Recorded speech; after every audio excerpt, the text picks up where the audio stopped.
Hey everyone, welcome to Plants and Politics. So Mike Lindell just can't stop punking himself. He just keeps punking himself and punching himself in the face. And it's pretty entertaining, I have to say.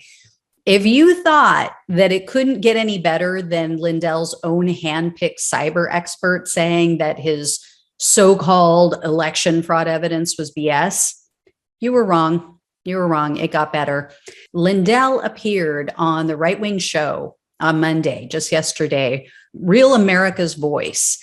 And he appeared with what he called a recorded confession. So Lindell claimed that a reporter gave him a secretly recorded conversation of his personal handpicked cyber expert, Joshua Merritt, supposedly confessing to lying about Lindell's evidence. They're trying to say that this Merritt guy is covering up the evidence because everybody's covering up everything, apparently. However, what Lindell played, it doesn't show that this guy is lying at all. In fact, what it shows is that Lindell is lying. So it's clear Lindell didn't listen to this recording before he shared it on air, because the only person it implicates is him. It's just too good. In the recording, you can hear a man's voice, and Lindell claims that this man's voice is Merritt, his cyber expert. And you hear the man saying, this is on video, Lindell playing this, you hear the man saying, quote, "Technically, what they did violates any NDA because they're asking me to cover up and lie about fraud. And what happened was fraud." Now, that part is a little less clear what he's saying, but obviously he did have an NDA with Lindell. He's alleging that Lindell, I guess, broke the NDA because he's asking him to lie. But here's the real damning part. The man goes on to just completely throw Lindell under the bus even further in regard to his so-called attack at the hotel, which I just talked about yesterday. The man on the recording says, quote, "They created that cover story of Lindell being attacked and then being hacked." So he's literally saying Lindell lied about being attacked at the hotel. Then they lied about everything being hacked to cover this stuff up. Lindell played this thinking this was going to exonerate him, thinking this was going to prove his election fraud claims. Oh my God. Oh my God. Now, Lindell is alleging that Merritt committed criminal acts. He's saying he broke the NDA, he committed criminal acts. Lindell is literally calling him a liar in this video on this show that he was on. And Lindell claims that this Merritt guy was plotting for weeks in advance to undermine his cyber symposium and undermine his so-called evidence. Remember, this is the guy that he hired. This is the guy that Lindell said was one of his experts.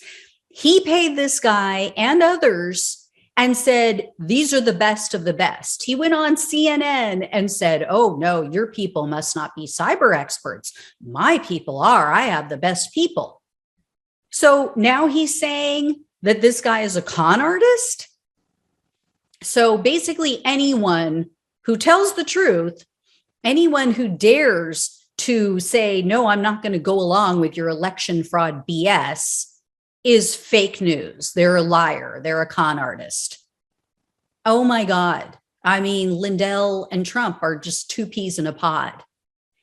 And now another person has come forward and called BS on Lindell's whole story about what happened, that harrowing attack at his hotel.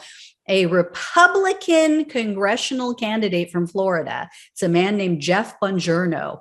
He told the Associated Press that he was at the hotel and he's the person who took the photo of Lindell and his alleged attacker.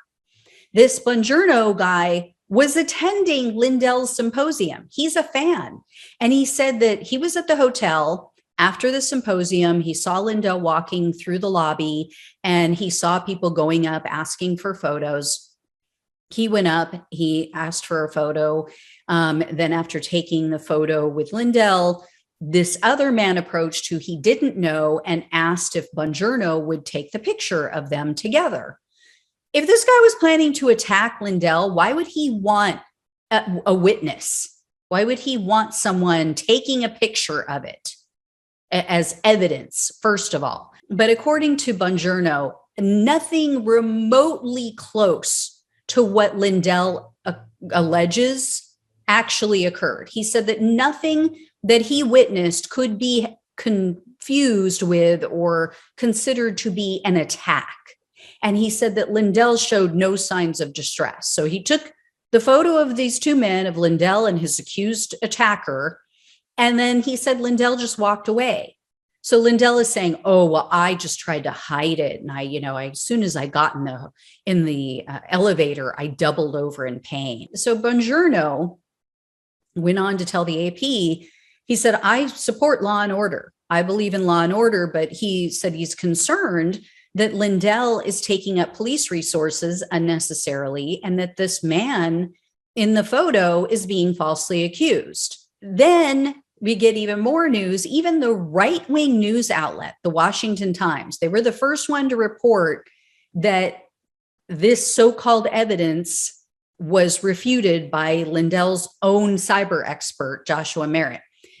Well, I've heard right-wingers saying, oh no, they've taken it down or they've taken it back because they know Merritt's lying. No, they don't. No, they don't. You can go to their website today and they have doubled down.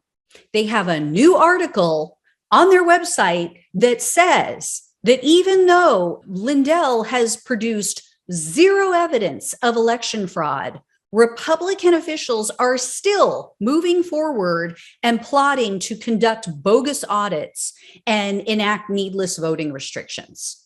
They don't say it in those words, but they say that there's no evidence that has been produced, and yet Republicans are still moving forward with their plans. Really, this was never about proving anything. You guys have to know that. They never believed for a second that they were going to come up with evidence to prove election fraud. They know that it's fake. They know it doesn't exist. It's all a ruse so that they can enact these restrictive, horrific 1950s racist voting restrictions and voting laws that prevent Democratic-leaning voters from getting out and voting. And even if they do, they can dismiss them. They can get rid of them.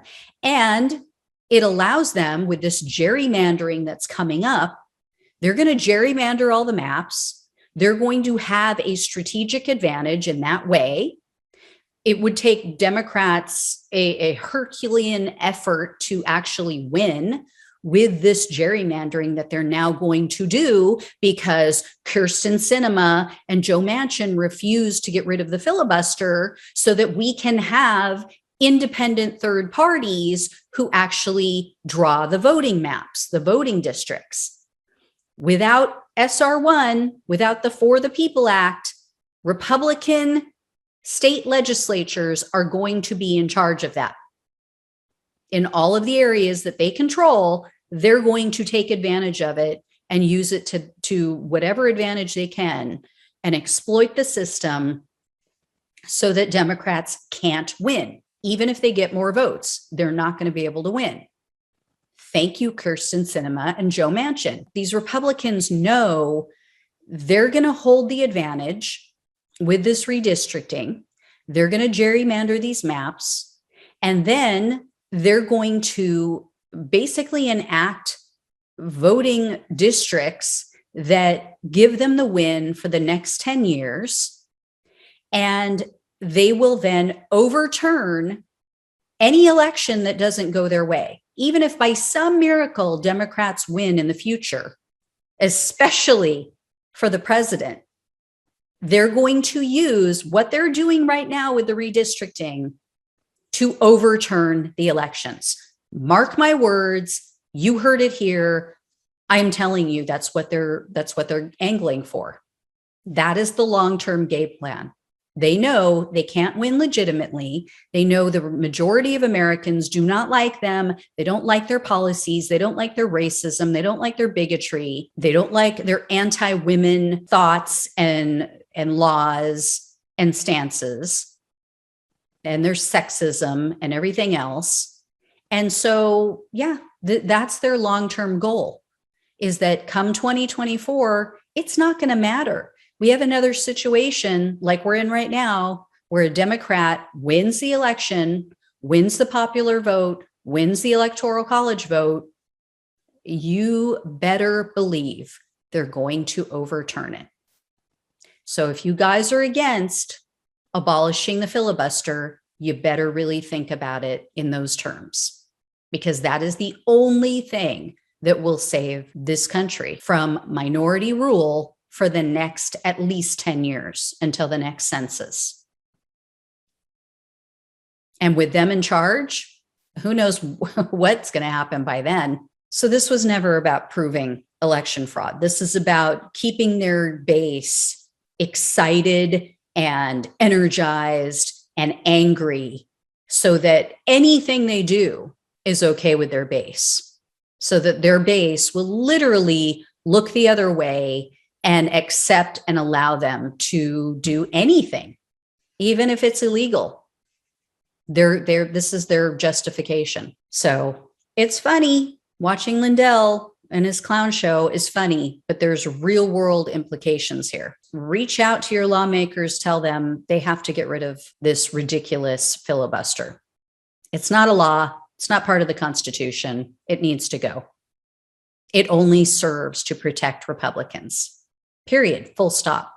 Does nothing for Democrats. All right. As always, thanks so much for watching and listening. Take care, and I'll talk with you soon.